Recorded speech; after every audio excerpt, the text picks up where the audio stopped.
नमस्कार, मैं अतुल आदित्य। आप देख रहे हैं मगधी वेला। आज बिजली विभाग की घोर लापरवाही के कारण एक व्यक्ति को अपनी जान गंवानी पड़ी। बाढ़ के रजपुरा गांव में बिजली विभाग की लापरवाही के वजह से एक व्यक्ति की मृत्यु हो गई है।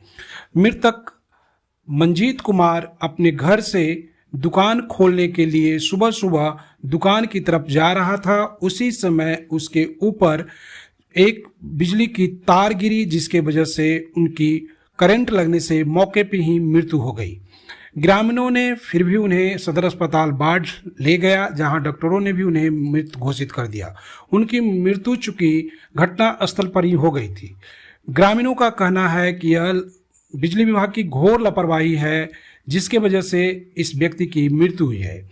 इसी बात के लेकर लोगों ने बिजली विभाग के खिलाफ भी नारेबाजी करते हुए सबको NH-31 पर रख दिया और सबके साथ लोगों ने सड़क जाम कर दिया, जिसकी वजह से यातायात में भी बाधा हुई।